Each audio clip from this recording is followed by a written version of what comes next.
दोस्तों पुष्पा इम्पॉसिबल में आप लोग देख सकते हैं कि अब सारे चौलवासी खड़े हो जाने वाले हैं प्रोफेसर शास्त्री के हक में। दरअसल दोस्तों हुआ कुछ यूं कि जब प्रोफेसर शास्त्री को पुलिस पकड़ कर ले जाने वाली है तो प्रोफेसर शास्त्री यहाँ पर अब जेल के अंदर खड़े होकर सोच रहे होते हैं कि आखिर वो कौन औरत आई थी जिस दिन मैं यहाँ पर अपने घर बेहोश हो गया था, और मैं यहाँ पर औरत वो कौन सी थी जिसने मेरे ऊपर इतना बड़ा इल्जाम लगाया है। अब दोस्तों प्रोफेसर शास्त्री ये सारी बात सोच रहे होते हैं, तभी उनके ज़हन में अपनी वो वाली बात भी आ जाती है कि जब उनके ऊपर पहले भी एक दफा इल्जाम लगा था उनकी बेटी की वजह से, और उनकी जो यहाँ पर पत्नी थी उसने बहुत ही बड़ा आरोप लगाया था जिसकी वजह से प्रोफेसर शास्त्री और उनकी पत्नी की अलग हो गई थी। इतनी देर में दोस्तों जब प्रोफेसर शास्त्री ये सब सोच रहे होते हैं तो पुलिस वाला आता है और आकर कहता है कि प्रोफेसर जी आपसे मिलने के लिए कोई आया है। तो दोस्तों प्रोफेसर शास्त्री कहते हैं कि जाकर उसको सीधा सीधा कह दो कि मैं उससे नहीं मिलना चाहता। अब दोस्तों जो पुलिस वाला है वो जाने वाला है पुष्पा जी के पास और जाकर कहता है कि मैं प्रोफेसर शास्त्री से पूछ के आया हूँ तो वो कह रहे हैं मैं किसी से मिलना नहीं चाहता। तो दोस्तों पुष्पा कहती है कि आप उनको जाकर कहें कि पुष्पा रानी देरिया आपसे मिलने आई हैं, मुझे उम्मीद है कि वो यहाँ पर मेरे से जरूर मिल लेंगे। तो दोस्तों पुलिस वाले कहते हैं कि पहले आपने अपना नाम क्यों नहीं बताया, मैं पहले ही एक आपका नाम बता देता,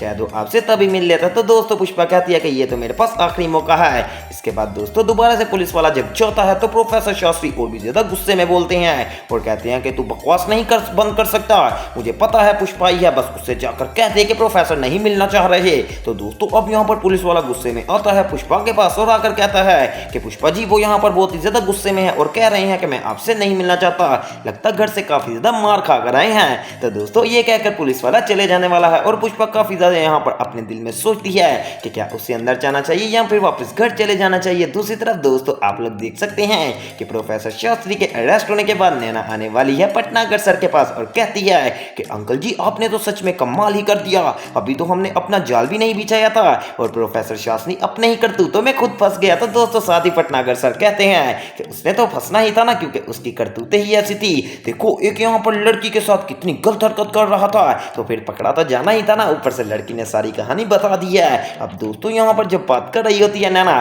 तो वो कहती है चलो ठीक है मेरा आधा मसला तो हल हो गया अंकल जी, लेकिन अभी भी आधा मसला पुष्पा रानी दे रही है। तो साथ ही प्रो यहाँ पर पटनागर सर कहते हैं कि पुष्पा प्रोफेसर के बगैर कुछ भी नहीं, तू यहाँ पर इंटर्नशिप की तैयारी कर, मैं तुझे यहाँ पर जरूर लो के इंटर्नशिप का जो फाइनल है वो जरूर जितवाऊंगा। तो दोस्तों अब नैना काफी ज्यादा खुश हो जाने वाली है कि उसका कंपटीशन काफी ज्यादा हल्का हो गया है, क्योंकि जब प्रोफेसर शास्त्री पुष्पा को तैयारी ही नहीं करवाएंगे तो आखिर पुष्पा किस तरह इंटर्नशिप का यहाँ पर एग्जाम देगी। अब तो यहाँ पर नैना के जीतने के चांसेस काफी ज्यादा बढ़ चुके हैं, लेकिन आपको मैं लिख कर दे सकता हूँ कि नैना फिर भी इंटर्नशिप नहीं जीतेगी, पुष्पा का कमबैक जरूर होगा। अब दोस्तों दूसरी तरफ आप लोग देख सकते हैं कि यहाँ पर जो प्रोफेसर शास्त्री है उसको लेकर बात चल रही होती है तो पुष्पा काफी ज्यादा उदास हो जाती है। और दोस्तों जो प्रोफेसर शास्त्री हैं वो जेल में बैठकर यही सोच रहे होते हैं कि पुष्पा मेरे से मिलने तो आई थी लेकिन और कोई मुझे मिलने भी नहीं आया, अब मैं यहाँ पर क्या करूंगा, मुझे कोई ना कोई ऐसा प्लान जरूर बनाना होगा कि जिसके जरिए मैं यहाँ से निकल सकूं। अब दोस्तों प्लान तो कोई नहीं बना सकते बेचारे प्रोफेसर शास्त्री,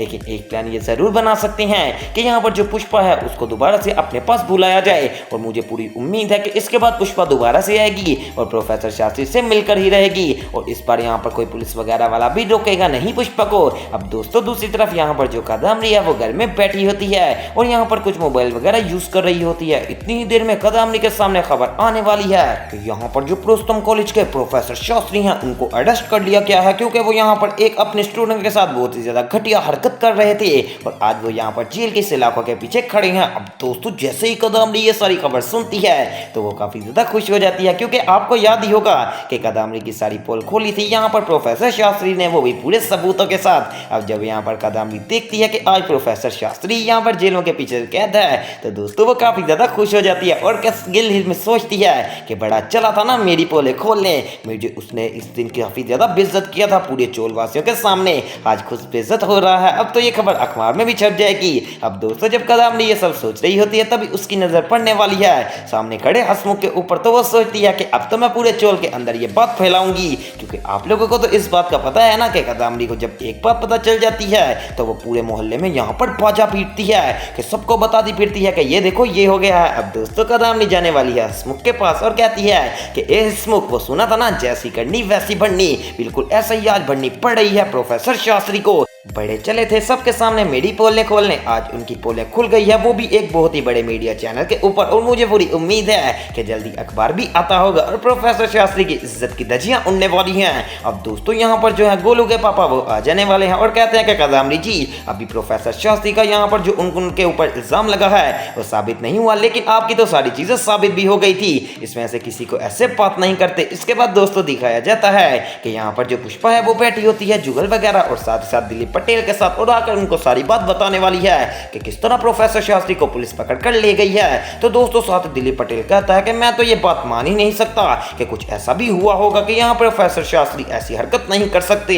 तो दोस्तों पुष्पा कहती है मैं भी आपको यही कह रही हूँ, लेकिन जुगल तू बता अब हमें यहाँ पर क्या करना चाहिए। तो दोस्तों जुगल कहता है कि पुष्पा वैसे तुझे एक सच्ची बात बताऊं, तुझे भी इस पर यहाँ पर प्रोफेसर के साथ खड़ा होना पड़ेगा, क्योंकि याद है ना वो तेरे पीछे कितनी देर खड़े रहे थे, अब यहाँ पर हमारी बारी आ गई है और हम अपनी बारी से पीछे भी नहीं हटेंगे, हम सब तेरे साथ हैं, जल्दी से एक अच्छा सा वकील करवा और प्रोफेसर शास्त्री के पीछे हम यहाँ पर लड़ने के लिए तैयार हैं। अब दोस्तों प्रोफेसर शास्त्री के साथ है पुष्पा। सो दूसरी तरफ आप लोग देख सकते हैं कि यहाँ पर दोस्तों अब कदामनी ने बहुत ही बड़ा फड्डा निकाल लिया है। दरअसल दोस्तों पहले तो यहाँ पर कदामनी ने सबके नाक में दम करके रख दिया था, लेकिन इस पर जो यहाँ पर लॉक लग रहा था तो कदामनी ने उसके ऊपर अपना फिंगरप्रिंट भी लगवा लिया है। हो ना हो कि कदामनी की ये बहुत ही बड़ी चाल है। अब आप लोग सोच रहे होंगे कि इस बात में कौन सी चाल हो सकती है, तो वो मैं आपको बता देता हूँ। दरअसल दोस्तों कदामनी जो है इसकी नेचर ऐसी है कि जब भी इसको मौका मिलेगा किसी ना किसी को नुकसान पहुंचाएगा तो ये जरूर पहुंचाएगी। तो बिल्कुल इसी तरह यहाँ पर दोस्तों अब वो किसी ना किसी बंदे से बात करेगी कि आप लोगों ने चोर के अंदर यहाँ पर डकैती वगैरह करनी है या फिर चोरी वगैरह करनी है,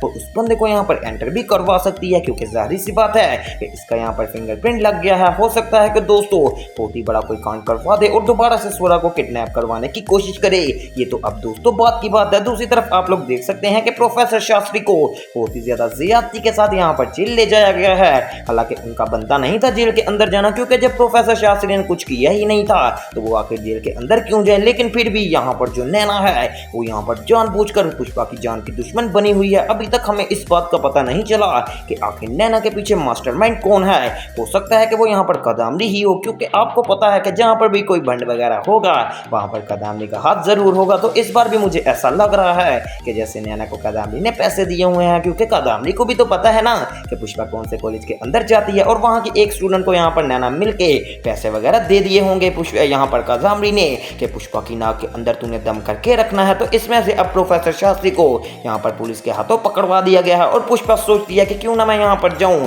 पुलिस स्टेशन और जाकर प्रोफेसर शास्त्री से बात करूं, आखिर ऐसा भी क्या हो गया है। तो दोस्तों अब पुष्पा पुलिस स्टेशन गई भी थी और जाकर प्रोफेसर से सारी बात पूछी। तो प्रोफेसर कहते हैं कि पुष्पा जी आप मुझे अपने दिल के ऊपर हाथ रखकर बताइए क्या मैं आपको लगता है कि ऐसी हरकत कभी करूंगा। तो पुष्पा कहती है कि प्रोफेसर जी मैंने तो हर बंदे को कहा कि मैं प्रोफेसर शास्त्री की गारंटी देती हूँ कि वो बंदा ऐसी हरकत कर ही नहीं सकता, लेकिन कोई मेरी बात मानने को तैयार ही नहीं है। आपका क्या सबूत ऐसा पकड़ा गया था जिसकी वजह से यहाँ पर पुलिस ने आपको पकड़ लिया है। तो दोस्तों प्रोफेसर कहता है कि पुष्पा यही था कि वो स्टूडेंट मेरे घर में आई हुई थी और मेरे से काम वगैरह समझ रही थी, जैसे आप भी अक्सर आई हैं, तो उन्होंने यहाँ पर गलत मतलब बना लिया और कुछ वीडियोस वगैरह ऐसी बनाई जो कि यहाँ पर बिल्कुल ऐसा लग रहा था मैं उस बच्ची के साथ ज्यादती कर रहा हूँ। और अब यहाँ पर उसी ने नैना को सारी वीडियोस दे दी और नैना ने उससे पैसे भी दिए हैं। अब पुलिस वाले आए थे और आकर मुझे यहाँ पर से ले गए हैं। अब दोस्तों जब पुष्पा को इस बात का पता चलता है तो वो कहती है कि प्रोफेसर जी आपने जरा सी भी फिक्र नहीं करनी, क्योंकि आपके पीछे इस बार पुष्पा रांडेरिया खड़ी हो गई है। अब दोस्तों दूसरी तरफ आपको बताया जाए कि यहाँ पर जो कदामनी है